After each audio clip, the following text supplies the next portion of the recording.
Welcome to the Retirement Solutions Podcast with your hosts, Ryan Thacker and Tyson Thacker from B.O.S.S Retirement Solutions. This is where you'll hear personal stories and interviews with industry leaders that can help you overcome the biggest challenges with planning for retirement today. And now, here are your hosts, Ryan Thacker and Tyson Thacker. Hey, everybody. Good to have you here today. We've got an amazing show today. We not only is it just going to be Tyson and I today on the podcast, but we have a longtime friend and Social Security expert on the podcast with us today, Mr. Dave Whitworth. Dave, how you doing? Great, thanks. Appreciate it, Ryan. Glad to join you guys today. Oh, thank you. Today's topic is demystifying Social Security, and believe me, there is a lot of complicated and confusing things out there when it comes to Social Security. And, one of the things that we're very proud of at B.O.S.S Retirement Solutions and Advisors is now we've literally analyzed tens of thousands of different Social Security situations, individuals, families, divorced, people who've their spouses passed away, individuals who now are raising their grandkids, which they didn't think. And we thought, who could we have as a guest on here today on the podcast? And instantly, we both said at the same time, Dave Whitworth. Dave Whitworth has seen it about every single situation that you can have on Social Security. And Dave, when we go back to the good old days, you were on the front lines asking questions. We would get these, we had this special report that we would send out on Social Security. And when those phone calls would come in, they went to Dave. And so, Dave, just think back a little bit on the early days. What was it like when you had all those questions coming in about Social Security? And is there maybe a Social Security situation that you thought, man, this is kind of a weird one? Well, it was interesting because back in the good old days, it was amazing to me how many people did not have an understanding or education on how to make some of these decisions. Right. And Social Security has changed over those time frames and the laws have all changed. So I think people today still don't have that same understanding or knowledge to be able to make a confident decision. Well, and Dave, one of the things that we're so proud of is that 30,000 families that we've helped to make an informed decision about Social Security. And as you talk about all the significant changes, people come in and they say things like, "Hey, I just talked to my coworker, and they said I ought to take Social Security at 62 because you don't know how long you're going to live." And then I talked to my uncle, and my uncle said, "Oh man, I waited till age 70 because, you can get an extra 8% if you wait up until age 70, which leads to this timing issue with Social Security.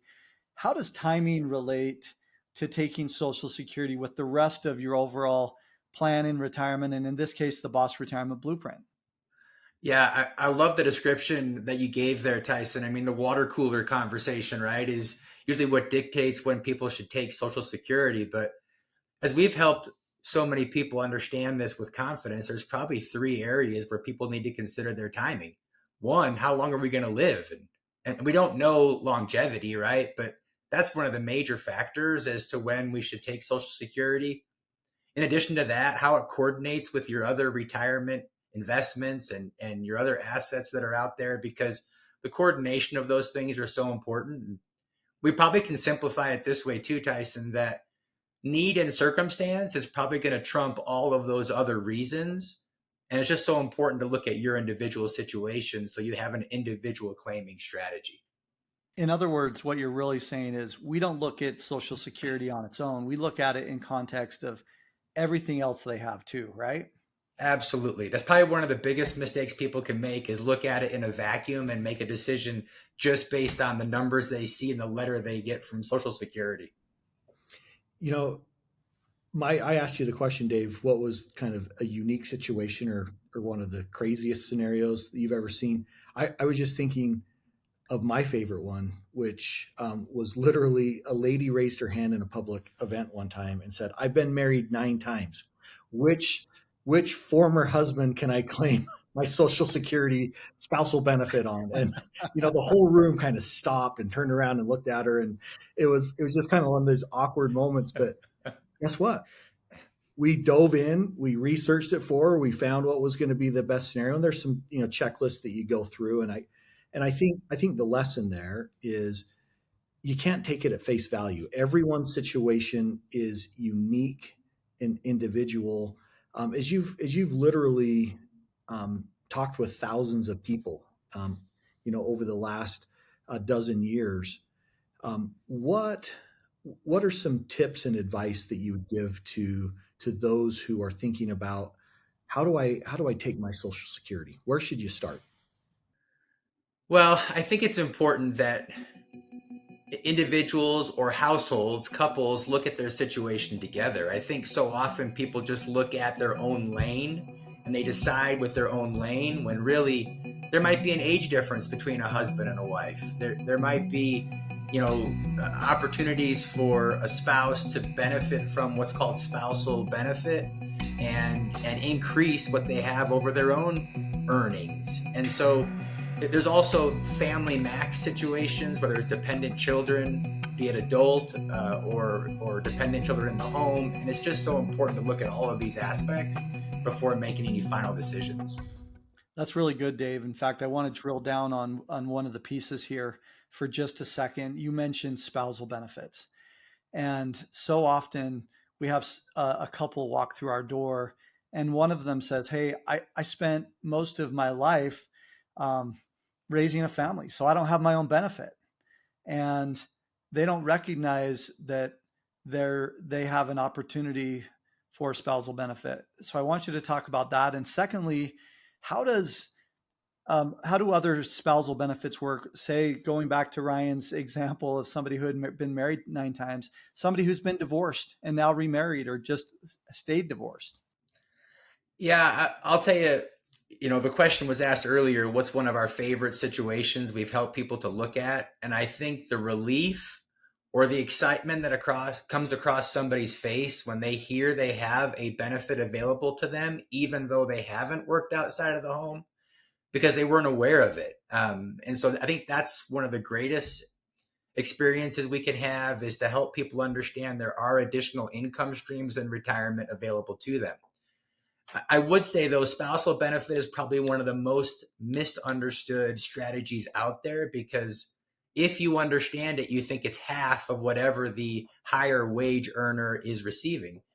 But really, there's a lot of rules that go into that, and timing.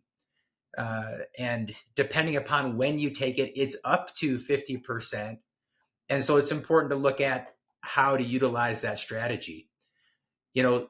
Spouses, whether they're married or previously married, can look at divorced spousal benefit options, referring to the 9-time all-time winner in relationships, right? If someone's been married for 10 years, they're qualified for a benefit, whether it's from a former spouse or a current spouse. And those things are very valuable to include in your strategies. I think what's interesting is, if this is the first time that you're thinking about Social Security, one of the things that we say all the time on our radio show or on our TV show, or we talk about in public events, this one decision on Social Security can literally mean the difference between tens of thousands, if not hundreds of thousands of dollars in lifetime benefit in Social Security. And if you go back to the very first paycheck that you ever received as a kid, Uncle Sam was pulling 12.4% of that paycheck out, which is, for the average American, way more than what the average American is saving for retirement. And so 12.4%, 6.2 from you, that came out of your check. You see the gross amount, and then you see the stuff in the middle. 6.2% of that stuff in the middle is what you paid into Social Security. Then your employer added another 6.2% of that. So we want to help you be able to wring every single nickel out of this. Dave, I'm curious, when you talk with people, I always love to go into the conference room at B.O.S.S Retirement Solutions. What are some of the questions that you get over and over about Social Security? What are you hearing from people right now today? It's 2024 at the time we're recording this. What are some of the common questions and concerns that you hear about their Social Security benefits? Well, one of the things that's kind of concerning, you just mentioned it, right? There's more going into Social Security than some people's own personal 401ks from a percentage standpoint. And what's really a tragedy at this point is some people are coming in saying, we're not counting on Social Security being there. And I just can't imagine a lifetime of savings and then not hoping to get anything out of it. And so I think that's one of those concerns out there that people are starting to not have confidence in it. And that's a real challenge. I think we should be able to count on it at some point in the future. And so the questions we do get are, when should I take it? How should I take it? Can I work while I'm taking Social Security? Are there additional strategies that can help me increase what I'm getting? Those are some of the general questions, but I think it all boils down to this. People are coming to us because nobody else is giving them education or knowledge in this effort. Yeah, in fact, I'll tell you one of the reasons why we focused on this early on at B.O.S.S Retirement Solutions and Advisors is because we had this conversation with our parents, and they had some of these same questions, and they didn't know who to turn to. And so Ryan and I actually went and talked to an advisor, paid them a whole bunch of money to get a plan. And they originally said that they'd be able to help us with Social Security.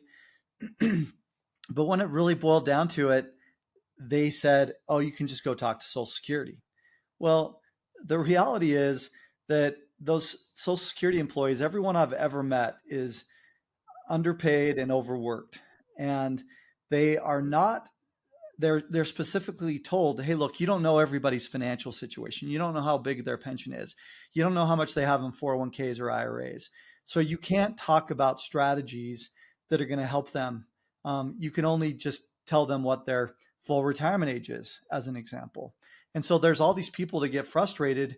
And so that's why we said, hey, we need to do this as a service. We don't get paid a dime for this, but if this is the foundation for somebody's retirement, then it can really make a huge difference in what they get in retirement. So maybe drill down on a recent example of somebody that you were able to help that really turned on a light for them. Well, I think, I'll talk about Evan. Evan was retiring and looking to understand what's available to him along with his pension. His wife was still going to be working. And as we talked about their situation, he just wanted to make sure that they could maximize their income. And essentially he wanted to wait to try and get to that larger amount at a delayed age, say 67 or age 70. But Evan was already, he was at this point 62 and just wanting to understand how to bridge the gap. In our conversation, Tyson, as I talked about Evan and his family, we found out that they have a dependent child in the home. And so that allowed us to look at the different claiming strategies available to the family household. And instead of having him wait until 67 or 70, we had him turn that income on at 62. It actually opened up an additional income stream for their dependent child that allowed them to have income simultaneously with his spouse's income. And as this kind of worked together for a plan, it just worked beautifully to be able to have income, even though he was retired, and to be able to coordinate that with the rest of his retirement decisions. You've made a good decision to learn about planning for your retirement. The next step is to take action and create your financial game plan. Learn how with the free customized B.O.S.S Retirement Blueprint. This is a personalized plan for your specific financial situation, and it doesn't cost you a dime. You'll discover the opportunities to reduce your taxes in retirement, how to wring every nickel out of your Social Security benefits, pay for the skyrocketing cost of healthcare, generate income, and so much more. Ultimately, this is what will make your money go a lot further in retirement. To get your free B.O.S.S Retirement Blueprint, just go to bossretirement.com/podcast. And now back to the Retirement Solutions Podcast. I love that. So as you can see, just every situation is so different. As you're listening to this, we would invite you to take action and get some customized advice on how and when you should take your Social Security, because it really can make a big difference there. One of the questions that I want to dive into, Dave, is taxes on Social Security. Originally, when Social Security was started, it was promised that you'll pay this 12.4% in, but then it'll be tax free when you go to retirement. And now um, it's very different. It started in 1983. Can you just walk through some of the things that you should think about how Social Security can be taxed, and how much of it could be taxed? Yeah, so the taxation on Social Security depends again on the other retirement income streams you may have. It can depend on how much you're drawing out of your nest egg while taking Social Security. So it's important to understand that those decisions will impact the taxes on your Social Security benefit. But for most families, I think they can anticipate that 50 to most likely 85% of their benefit. And Ryan, just to clarify, that means 85 cents of every Social Security dollar is going to go back through the tax gate again at whatever tax bracket they're at. So you're right. What used to be a tax-free income is now essentially double taxation. Yeah, and where Boss Retirement Solutions and Advisors was founded was in Utah. There's 13 states in the United States that are, we call them the unlucky 13. Utah happens to be one of those states where they will tax not only federally up to 85%, but then on top of that, you're going to pay state tax on top of that. And so, this is something that I think the result of that is all of a sudden you were counting on this income stream, and it's not how much income you have, but it's how much income that you can actually spend. And by the time Uncle Sam takes out his chunk, and then you throw in some required minimum distributions coming from your IRA or 401k, all of a sudden that affects what you can spend. And then it could even throw you into a higher tax bracket where now, all of a sudden it's way less than what you were counting on in retirement. And that's one of the things, Dave, that we've always loved what you do is you're focusing on how can we optimize this. B.O.S.S is an acronym which stands for Build the Optimal System of Security. You're looking at one of the best optimizers in the country right here, Mr. Dave Whitworth. And Dave, we're grateful for the work that you do to help families wring every nickel out of their Social Security.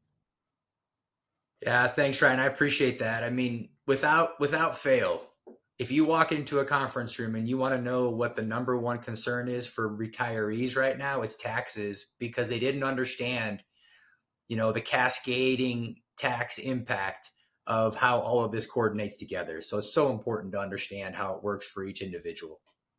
I love it. So I want to go back to something that you mentioned a few minutes ago, Dave. And this is the scenario around somebody asking the question, can I still work and take Social Security? And it's a little bit different if they take it earlier than if they take it after full retirement age, right? And can you explain how that works and how that impacts somebody who's looking at Social Security? Yeah, and here comes all of the changes in in the Social Security laws and regulations, right? Because if you listen to your aunt or your uncle in the past, they talked about taking Social Security while they were working and investing it to add more to their nest egg. Well, that isn't entirely possible today unless you're willing to work within the framework of the Social Security Administration rules. So I think you mentioned it, right? If you take your benefit before your full retirement age, which for most people today is going to be about 67, if you're taking Social Security and you want to continue to work, there is an income ceiling before they begin to penalize your benefit. And today it's $22,320. So the idea of working and taking it at the same time only is beneficial if you're very part-time in your efforts. So there are some additional rules there, Tyson, that come into play later on. If you reach your full retirement age, then at that stage, say 67, for example, you can receive your benefit and work without a ceiling. But understanding how it affects you is going to be important so that you don't fall into penalties or other traps that are out there. That's really good. And even if they work after they start taking Social Security, then it goes back to that taxation, right?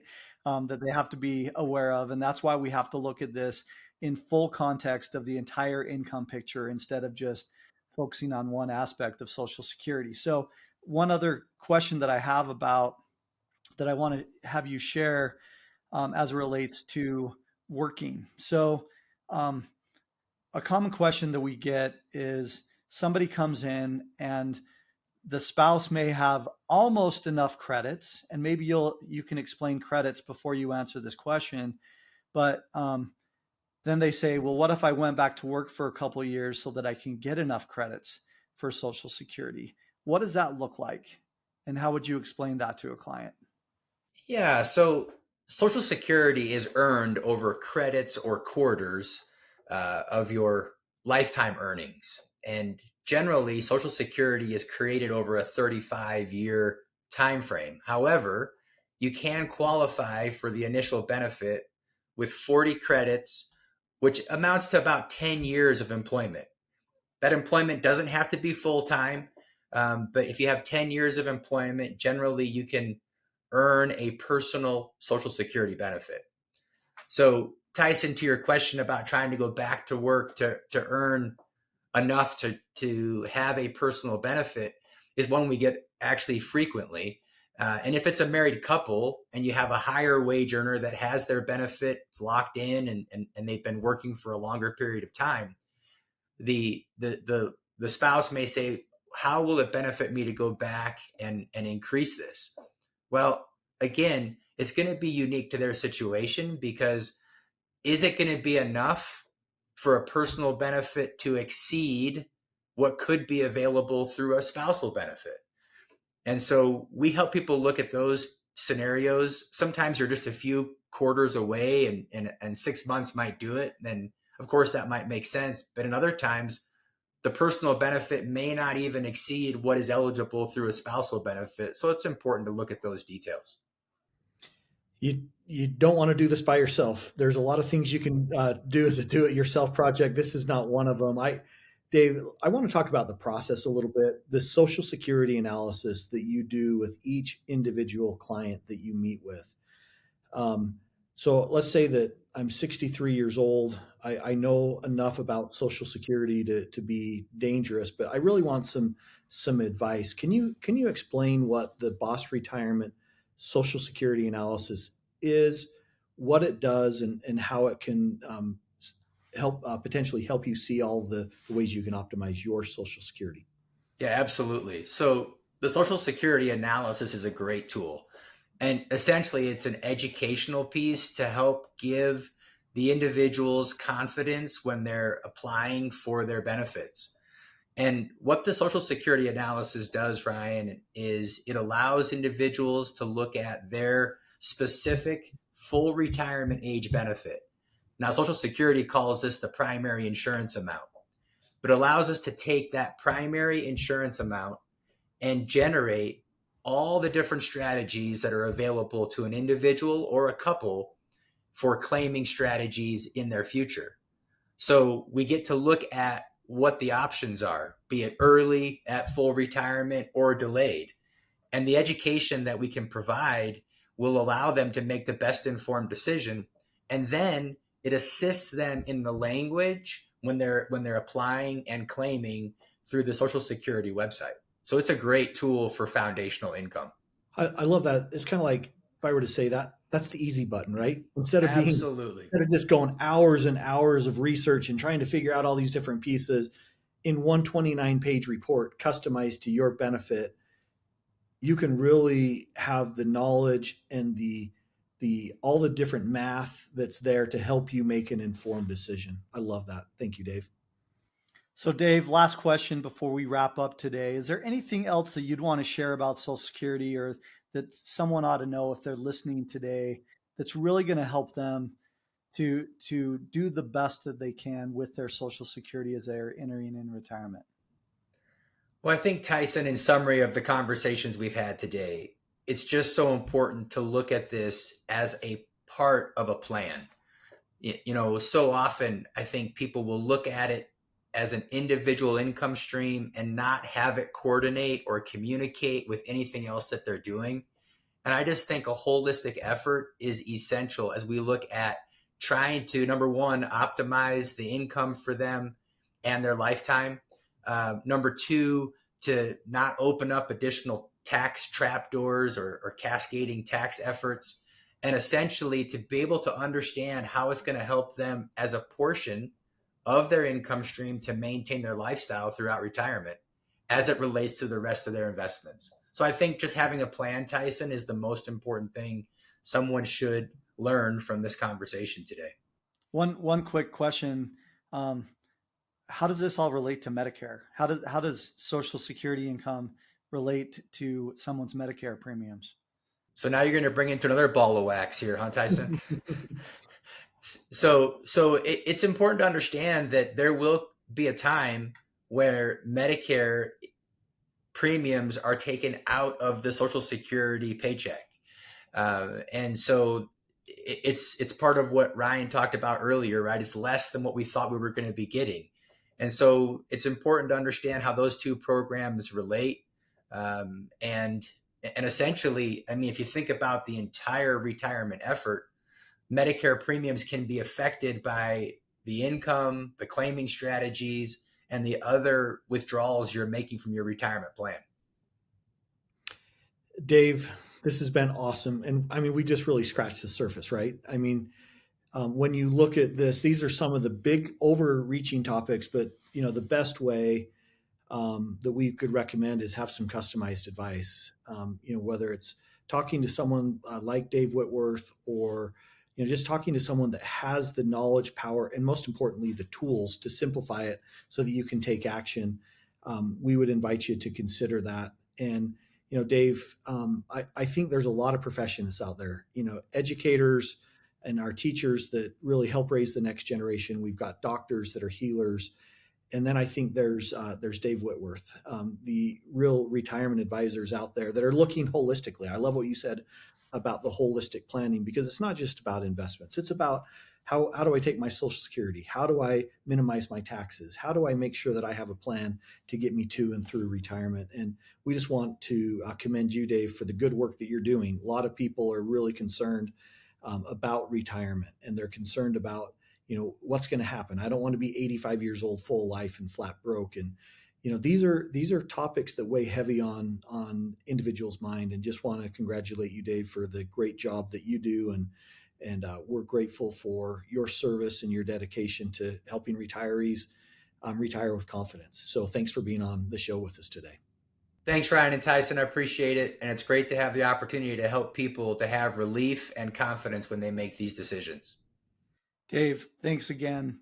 If you loved what you heard today, consider giving us a 5-star review, share this podcast with friends, and most importantly, take action on what you heard today.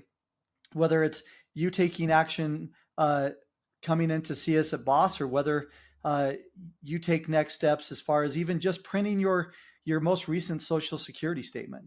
Any of this is going to help you to get closer to the retirement of your dreams. And as we always end the show, retirement today doesn't happen by accident. It starts with the B.O.S. Retirement Blueprint. And thanks for everybody joining us today, and we'll talk to you next time. Thanks for listening to the Retirement Solutions Podcast with Tyson Thacker and Ryan Thacker. If today's episode inspired you to plan for retirement, go to bossretirement.com/podcast to receive a complimentary B.O.S. Retirement Blueprint. We'll be back in 2 weeks with another story to help you retire with confidence. B.O.S. Retirement Solutions is an independent financial services firm helping individuals create retirement strategies using a variety of investment and insurance products to custom suit their needs and objectives. Investment advisory services are offered by duly registered individuals through B.O.S. Retirement Advisors, B.O.S., an SEC-registered investment advisory firm. The information contained in this podcast is given for informational purposes only, and no statement contained herein shall constitute tax, legal, or investment advice. The information is not intended to be used as the sole basis for financial decisions, nor should it be construed as advice designed to meet the particular needs of an individual situation. You should seek advice on legal and tax questions from an independent attorney or tax advisor. Our firm is not affiliated with the U.S. government or any governmental agency.